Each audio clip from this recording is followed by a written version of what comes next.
வணக்கம் ஜெயஹிந்த். இன்றைக்கி நம்ம சேனலில் மிக முக்கியமான அப்டேட் பார்க்க போகிறோம். அமெரிக்கா, நாட்டோ, ரஷ்யாவை பற்றி. இப்போ இதில் இந்தியாவுமே ஓரளவுக்கு டீப்பாக இன்வால்வ் ஆகிருக்கு. ஏன்னா இந்தியாவை மையப்படுத்தி தான் கடந்த 2 மாதம் அப்படின்றது ஜியோபொலிட்டிக்கலாக மூவ் ஆகிட்டு இருந்துச்சு.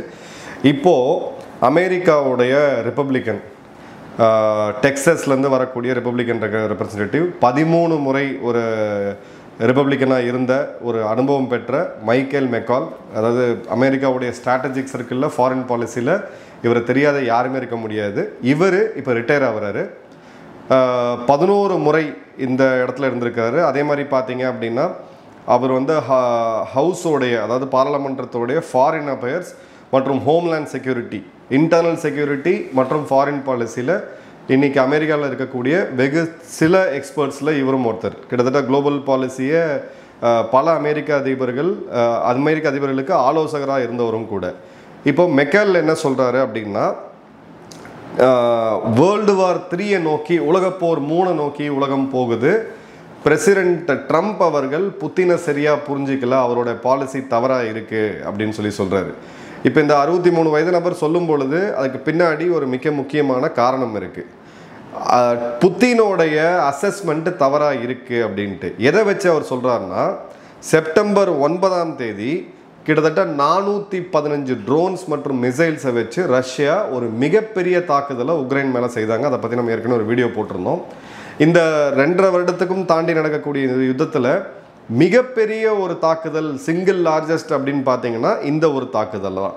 இந்த தாக்குதலுக்கு கடுமையான கண்டனம்லாம் வந்துச்சு, அது வேறு விஷயம். பட் இந்த இடத்துல இன்னொரு விஷயமும் நடந்திருக்கு. அது என்ன அப்படின்னு பார்த்தீங்கன்னா, இதில் 19 ரஷ்ய ட்ரோன்கள் போலாண்டுக்குள்ளே போயிருக்கு.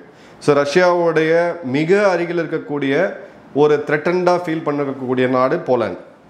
சிறு நாடு, பட் இந்தியாவுடைய டிஃபென்ஸ் பட்ஜெட்டில் கிட்டத்தட்ட பாதி, யோசிச்சு பாருங்கள், கிட்டத்தட்ட $45 பில்லியன் அளவுக்கான பணத்தை அவங்க வந்து பாதுகாப்பு துறையில் செலவிடுறாங்க. அந்த அளவுக்கு ரஷ்யாவால் த்ரெட்டனாக ஃபீல் பண்ணக்கூடிய ஒரு நாடு. உக்ரைனுக்கு பிறகு தங்கள் தாக்கப்படுவோம் அப்படின்றது தான் அவங்களுடைய ஒரு மிகப்பெரிய கவலை. முதல் முறையாக கிட்டத்தட்ட உலகப்போர் 2க்கு பிறகுனே சொல்லலாம், 2-3 முறை இந்த நிகழ்வு நடந்திருக்கு. அதன் பிறகு இப்போது உக்ரைனுடைய பகுதிகளெல்லாம் தாண்டி ரஷ்யாவுடைய 19 ட்ரோன்கள் போலாண்டுக்குள்ளே போயிருக்கு. இப்போ இதுக்கு இம்மீடியட்டாக அவங்க பண்ண ரெஸ்பான்ஸ் எப்படின்னு பார்த்தீங்கன்னா, ஒரு நாடு மட்டும் இல்லை, நல்லா கவனிங்க. உலகப்போர் 1-2 வரலாறு, அந்த ஸ்டார்டிங் இதை எடுத்திங்கன்னா இதில் நிறைய சிமிலாரிட்டிஸ் தெரியும். ஒரு டச் நாட்டோடைய F-35, இட்டாலி நாட்டோடைய ரெக்கனசன்ஸ் விமானங்கள், போலாந்து நாட்டோடைய F-16 ரக விமானங்கள். அதை தவிர போலாண்ட் வந்து ஆர்டிக்கல் 4 இன்வோக் பண்ணுறாங்க. நாட்டோவோட உறுப்பினர் நாடு ஆர்டிக்கல் 4 அப்படின்றத என்ஃபோர்ஸ் பண்ணுறாங்க. அந்த ஆர்டிக்கல் 4 அப்படின்றது 5க்கு முன்னாடி ஒரு ஸ்டெப்பு. 5 அப்படின்றது நாட்டோ நாடுகள் ஏதாவது ஒன்று தாக்கப்பட்டால் அந்த நாட்டுக்கு ஆதரவாக அனைத்து 38 நாடுகளும் ஒன்று சேர்ந்து அந்த எதிரியை வீழ்த்தணும் அப்படின்றது ஆர்டிக்கல் 5. ஆர்டிக்கல் 4 அப்படின்றது கன்சல்டேஷன். இந்த மாதிரியான ஒரு நிகழ்வு நடக்க போகுது அப்படின்ற போது ஒரு நாடு அவாய சங்கு ஊதுனாங்க அப்படின்னா எல்லா நாடுகளும் ஒன்று கூட்டி அடுத்தது என்ன பண்ணணும் கிரவுண்டில் ஒரு மிலிட்ரி ஆக்ஷனுக்கு ரெடி ஆவாங்க. போலாண்ட் அந்த வேலையை தான் பண்ணாங்க. இப்போ மெக்கால் என்ன சொல்கிறாருன்னா, we have never seen anything like this in recent times, and so what I am concerned about is that the escalation here and the temperature rising, we got to be very careful not to be on the precipice of a World War 3. புத்தின் இதை வேணும்னு தான் செய்கிறாரு. புத்தினை நீங்கள் தப்பாக estimate பண்ணுறீங்க. ட்ரம்ப்புக்கு சொல்கிறாரு, இந்த மாதிரியான ஒரு நிகழ்வு நான் பார்த்ததே கிடையாது சமீப காலத்தில், இது ஏதோ எதாச்சியாக நடந்தது. இப்போ எல்லாரும் இவங்க சைடு என்ன சொல்கிறாங்கன்னா, அமெரிக்க சைடில் 415 ட்ரோன் பறக்க விடுறாங்க, ஒரு 19 ட்ரோன் தாண்டி தவறாக வந்து போலாண்டுக்குள்ளே போயிருக்கும், இது ஒரு அன்பிளான்டு இன்ட்ரூஷன் அப்படின்ற மாதிரியான நரேட்டிவ்ஸ் அங்கே போகுது. அதை வந்து இவர் கடுமையாக எதிர்க்கிறாரு. இது நீங்கள் வந்து ரொம்ப தவறாக புரிஞ்சுக்கிறோம் அப்படின்னு சொல்லிட்டு, இது அடுத்தடுத்து டெம்பரேச்சர் ரைஸ் ஆகும்போது இது 3ஆம் உலகப் போராக மாறுறதுக்கான வாய்ப்புகள் இருக்குது அப்படின்னு சொல்லிட்டு. அதே மாதிரி பார்த்தீங்க அப்படின்னா, புத்தினோடைய இந்த ப்ரோவகேஷன் இது வேணும்னே தான் புத்தின் பண்ணுறாரு. The more Putin irritates the president, I think the better we are in terms of defending NATO and Ukraine. இதை நாட்டோ உள்ளே வருமா அப்படின்றதுக்கான அந்த டிப்சிக் டெஸ்ட் ஓரளவுக்கு புஷ் பண்ணி பார்க்குறது. இப்போ சைனா பார்த்தீங்கன்னா இந்தியாட்ட அந்த பண்ணிக்கிட்டு இருந்தாங்க. ஒரு எல்லையில் ஒரு அரை கிலோமீட்டர் உள்ளே வந்துட்டு இந்தியா எப்படி ரியாக்ட் பண்ணுதுன்னு பார்க்குறது. அதன் பிறகு ஒரு சீனாவுடைய கொடி எடுத்து வந்து பெட்ரோலிங் பாயிண்ட் நட்டு வச்சுட்டு போகிறது. அருணாச்சலில் பேரை மாற்றுறது, இந்த மாதிரியான வேலைகளுக்கு எதிரி எப்படி ரெஸ்பாண்ட் பண்ணுறாங்கன்ட்டு அதே டெக்னிக்கை தான் இங்கே புத்தின் யூஸ் பண்ணுறாரு அப்படின்றது இவருடைய ஆர்குமெண்ட்டு. அதே மாதிரி பார்த்தீங்க அப்படின்னா இந்த பண்ணுறதுனால நேட்டோ அலையன்ஸ் வந்து இன்னும் ஸ்ட்ராங்காகவும், அதே மாதிரி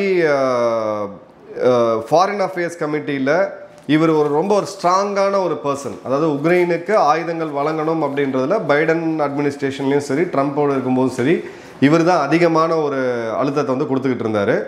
இப்போது இவர் என்ன சொல்கிறாரு அப்படின்னா, I want to continue to serve the people of this country இந்த national security and foreign policy and do what I have done in the past 2 decades, make America stronger and the world safer. நான் இந்த பதவியை விட்டு போனாலும் நான் தொடர்ந்து இது பண்ணுவேன். மேபி அவர் ஒரு திங்க் டேங்கில் இருக்கலாம், இல்லை ஒரு ஆலோசகராக இருக்கலாம், வேறு விஷயம். பேசிக்கலாக புத்தின் உக்ரைனை தாண்டி போலாண்டை நோக்கி வராரு. நாட்டோவுடைய அந்த அந்த ரிசால்வ், அதாவது நாட்டோடைய ஒற்றுமையை சோதித்து பார்க்குறாரு புத்தின் அப்படின்றது தான் இவருடைய வாதம். பட் இப்போ ரியாலிட்டிக்கு வருவோம். இவருடைய எக்ஸ்பீரியன்ஸ் எல்லாமே இருக்குது. பட் புத்தினால் ரஷ்யா ஒரு பக்கம், நாட்டோ ஒரு பக்கம் சண்டை போட முடியுமா அப்படின்னு கேட்டிங்கன்னா கண்டிப்பாக முடியாது ரஷ்யாவால்.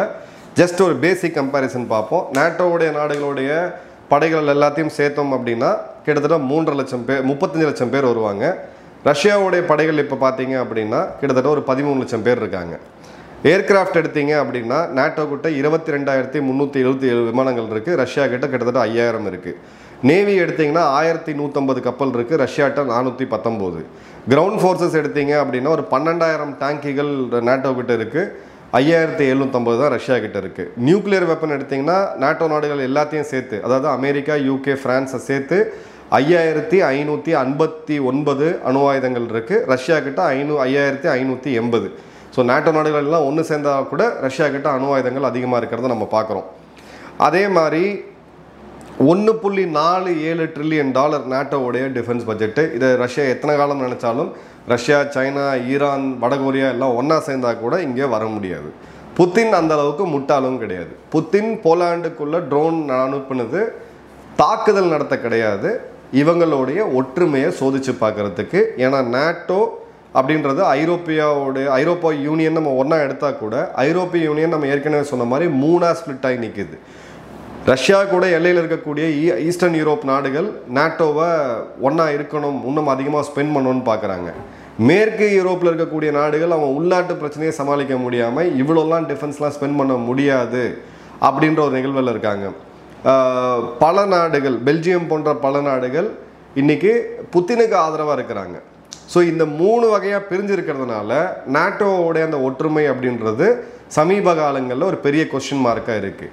ரெண்டாவது, அமெரிக்காவுடைய இப்போ இருக்கக்கூடிய ட்ரம்ப்புமே நாட்டோவுக்கு ஆர்டிகிள் 5 நாளைக்கு இன்வோக் பண்ணாங்கன்னா அமெரிக்கா வந்து நின்று சண்டை போடுமா அப்படின்றது தெரியாது.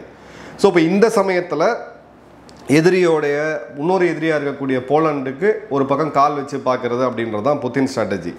ரெண்டாவது பார்த்தீங்க அப்படின்னா புத்தினுக்கு ரொம்ப தெளிவாக தெரியும், இராணுவ ரீதியாக இன்னொரு போரை புத்தினால் ஆரம்பிக்க முடியாது. ஸோ மல்டி டொமைனாக எங்கெங்கெல்லாம் இது பண்ணலாம் அப்படின்னு பார்க்கும்போது ஷேடோ வார்ஃபேர் அப்படின்னு சொல்லுவாங்க, இல்லை ஹைப்ரிட் வார்ஃபேர்னு சொல்லுவாங்க, அதை தான் பண்ணுறாங்க. இதில் ஒரு எதிரியோடைய அந்த மன உறுதியை கொஞ்சம் கொஞ்சமாக குறைச்சி அதே மாதிரி ஒரு பெரிய தாக்குதல் நடத்தி ஒரு போரை ஆரம்பிக்காமல் கொண்டு போகணும் அப்படின்றது தான். இப்போது சபாட்டேஜ் அப்படின்றது ரஷ்யாவுக்கு கை வந்த கலை. 200 முறை அவங்க பண்ணியிருக்காங்க. 2014 24 வரைக்கும் பல அட்டாக்ஸை இன்டெரக்டாக ரஷ்யா என்றைக்குமே கிளைம் பண்ண மாட்டாங்க, ஐரோப்பாவுக்குள்ளே நடக்கும். அடுத்தது பார்த்தீங்கன்னா சைபர் வார்ஃபேர், மிகப்பெரிய வெப்பன் ரஷ்யா கிட்ட இருக்குது. இஸ்ரேலில் இருக்கக்கூடிய சில சைபர் எக்ஸ்பர்ட்ஸ்கிட்ட பேசும்போது உலகத்திலே சைபர் செக்யூரிட்டியில் நம்பர் 1 நாடாக இருக்கிறது இஸ்ரேல். அவங்களே சொல்கிறாங்க ரஷ்யனுடைய அந்த சைபர் பவர் அப்படின்றது மிகப்பெரிய லெவலில் இருக்குது அப்படின்ட்டு. அடுத்தது பார்த்திங்கன்னா இன்ஃபர்மேஷன் வார்ஃபேர், இவங்களுக்குள்ளே நடக்கக்கூடிய இந்த பிரச்சனைகள், உள்நாட்டு பிரச்சனைகளில் ப்ராபகண்டா மூலிமா கொண்டு போகிறது. வேறு சில டெக்னிக்ஸுமே அவங்க வச்சுருக்காங்க. ஸோ இவங்க டிப்பிக்கலாக இந்த சலாமி சைசிங் உள்ள ஒரு பக்கம் போய் பார்த்துட்டு என்ன இவங்க பண்ணுறாங்கன்ட்டு. இப்போ போலாண்டோடைய இராணுவம் கணிசமான அளவுக்கு வானத்தை பார்த்து ரேடார்ஸோட ரெடியாக இருக்கிறாங்க. ஏன்னா ரஷ்யா ஒரு தாக்குதலை நடத்தும் அப்படின்னு சொல்லிட்டு. இப்போ சமீபமாக 2022 நம்ம பார்க்குறோம் உக்ரைன் பிரச்சனை எப்படி போயிட்டுருக்கு அப்படின்ட்டு. அதே மாதிரி தங்களுடைய நியூக்ளியர் எஸ்கலேஷன் அப்படின்றதையும் அந்த லேடரையும் த்ரெஷோல்டையும் கம்மி பண்ணுறாங்க. முதல்ல அணு ஆயுதம் பயன்படுத்தினா நாங்கள் அணு ஆயுதத்தை பயன்படுத்துவோம் சொல்லிட்டு இருந்த ரஷ்யா இன்றைக்கி நாட்டோ நாடுகள் எங்கள் எல்லைக்கிட்ட வந்தாலே நாங்கள் அணு ஆயுதத்தை பயன்படுத்துவோன்ற போது அதுவுமே அவங்களுக்கு வந்து ஒரு பெரிய இதுவாக இருக்குது. அதே மாதிரி அவங்களுக்கு வந்து இந்த ஐரோப்பாவை கான்கர் பண்ணணும், இதை ஆக்கிரமிக்கணும் அப்படின்ற எய்ம் கிடையாது. ஐரோப்பிய யூனியனை பிரித்து வைக்கணும், நாட்டோ ஒன்றா பவர்ஃபுல்லாக இருக்கக்கூடாது அப்படின்றத ரஷ்யா இந்த ஸ்ட்ராட்டஜியை எடுத்து பண்ணுறாங்க. ஐரோப்பாவோட யூனிட்டி அப்படின்றது ஒன்றுமே கிடையாது. அதே மாதிரி ரஷ்யா கிட்ட இருக்கக்கூடிய மிகப்பெரிய ஆயுதம் என்ன அப்படின்னு பார்த்தீங்கன்னா கையில் அவங்களுடைய எனர்ஜி. ஏன்னா 45% ஐரோப்பிய யூனியனுடைய நேச்சுரல் கேஸ் அப்படின்றது இங்கேருந்து தான் வருது. இதுக்கு ஆல்டர்னேட்டாக அவங்க அமெரிக்காவிலேருந்து இல்லை கத்தார்கிட்டருந்து வாங்கணும்னு நினச்சா கூட இதெல்லாம் உடனடியாக நடக்காது. ஏன்னா அதோட விலையுமே ரொம்ப அதிகம்.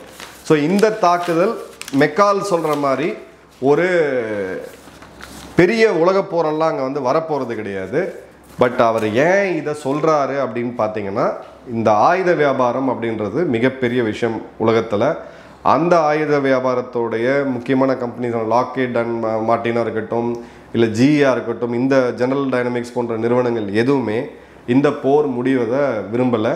ஸோ அவர் ஒரு லாஸ்ட் ஒரு சான்ஸாக ஒரு ஃபாரின் பாலிசி எக்ஸ்பெக்ட் ரஷ்யாவை நீங்கள் லைட்டாக எடுத்துக்கூடாது அப்படின்னு சொன்னால் கூட ட்ரம்ப்பு இதில் ஈடுபட மாட்டார் அப்படின்றத நம்ம உறுதிபட கூற முடியும்.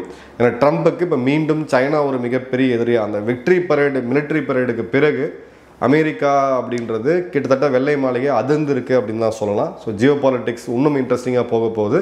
உங்கள் கமெண்ட்ஸ் என்றதை கமெண்ட் பாக்ஸில் போடுங்க. நன்றி, வணக்கம், ஜெயஹிந்த்.